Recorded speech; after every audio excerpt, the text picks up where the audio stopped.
दोस्तों आज हम बात करेंगे कैसे माँ दुर्गा के 9 रूप हमारे पूरे जीवन को डिफाइन करते हैं।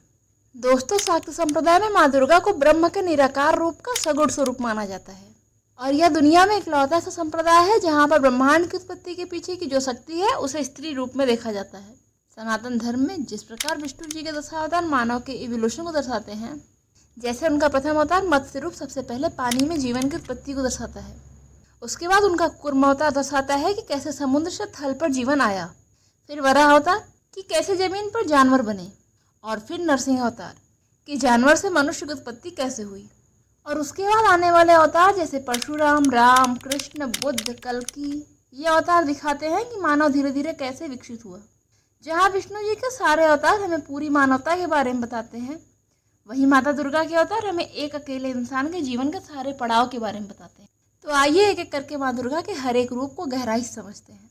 जय माता दी दोस्तों, आपका अपने चैनल स्पिरिचुअल वर्ल्ड में आपका स्वागत करती हूँ। माँ का पहला स्वरूप है शैलपुत्री का, जिसमें शैल का मतलब है पर्वत और पुत्री का मतलब है डॉटर या बेटी, अर्थात पर्वत की बेटी या डॉटर ऑफ माउंटेन। और अगर इस अवतार की तुलना की जाए तो इसकी तुलना एक नवजात शिशु से कर सकते हैं जो तुरंत ही पैदा हुआ है।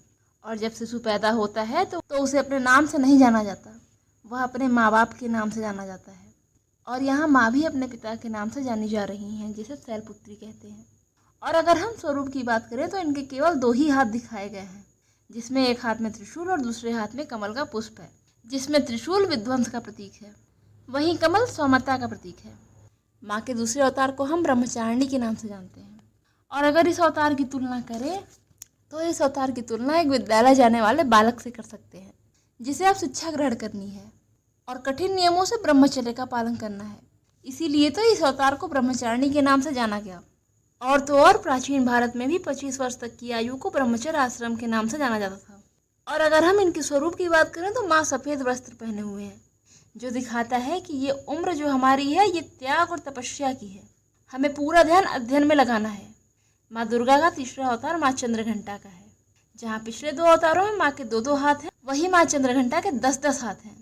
और माँ अस्त्र शस्त्र भी धारण किए हुए हैं, जो दिखाता है कि अब माँ सभी विद्याओं में संपन्न हो चुकी हैं। यहाँ माँ के मस्तक पर तीसरी आग भी प्रकट हो चुकी है, जो दिखाता है कि माँ किसी भी संघर्ष के लिए तैयार हो चुकी हैं। वही माँ का चौथा अवतार कुष्मांडा का है। और अगर इस शब्द का संधि विच्छेद किया जाए तो कु का अर्थ है छोटा और उष्मा का अर्थ होता है ऊर्जा, और अंडे का मतलब तो आप सभी जानते ही हैं, एक होता है। और ऐसा माना जाता है कि जब ब्रह्मांड में कुछ नहीं था तब ब्रह्मांड की रचना माँ ने इसी स्वरूप से की थी। तो इस स्वरूप की तुलना हम एक गर्भवती स्त्री के साथ कर सकते हैं। और अगर आप देखें तो माँ एक मटके को लिए हुए हैं, जिसे प्राचीन भारत में शिशु के जन्म से जोड़ा जाता था। वही माँ का 5वां अवतार है माँ स्कंद माता का, जो अब माँ बन चुकी हैं और उनके पुत्र स्कंद यानी कार्तिकेय भगवान के नाम से जानी जाती हैं।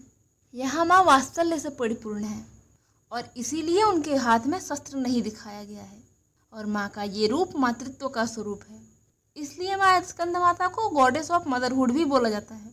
दोस्तों माँ का छठा अवतार कात्यायनी का अवतार है और इसी स्वरूप में माँ ने महिषासुर का मर्दन किया था।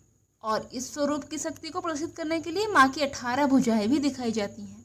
माँ का ये शक्ति स्वरूप है और इसे गॉडेस ऑफ पावर भी बोलते हैं। वही माँ दुर्गा का 7वां अवतार माँ कालरात्रि का है। और अगर इस नाम का मतलब निकालें तो इसका अर्थ होता है काल को निगल जाने वाला। ये माँ का बहुत प्रचंड रूप है और इसी रूप में माँ ने रक्त बीज के रक्त को पीकर रक्त बीज का वध किया था। और उनके क्रोध की सीमा इतनी बढ़ गई थी कि स्वयं उनके पति शिव जी को आना पड़ा था उन्हें शांत करने के लिए। माँ का ये स्वरूप हमें दिखाता है कि अगर एक स्त्री जीवन को उत्पन्न कर सकती है तो समय पड़ने पर जीवन को निगल भी सकती है। वही माँ का 8वां रूप है महागौरी का। यह अवतार माँ की सौम्यता की पराकाष्ठा को दिखाता है। यह दिखाता है कि माँ कितनी ममतामयी है। अब हम माँ के 9वें और अंतिम स्वरूप की चर्चा करेंगे। और माँ का 9वां रूप सिद्धिदात्री का है। माँ के इस रूप की तुलना हम उस स्त्री से करते हैं जिसे जीवन के सारे अनुभवों का ज्ञान हो चुका है। माँ ने इस रूप में ब्रह्मांड के सब चीज़ों को जान लिया है, सभी चीज़ों को प्राप्त कर लिया है। अब उनके लिए कोई भी चीज़ अगम्य नहीं है। माँ का ये रूप भक्तों को कुछ भी देने के लिए समर्थ है। इसलिए तो माँ के इस स्वरूप का नाम सिद्धिदात्री है, जो अपने भक्तों पर अपार कृपा बरसाती हैं। यहाँ माँ ब्रह्मांडीय, पारलौकिक, लौकिक सभी चीज़ देने में सक्षम है। दोस्तों, इस प्रकार हमने जाना कि माँ के 9 रूप कैसे हमारे पूरे जीवन को डिफाइन करते हैं।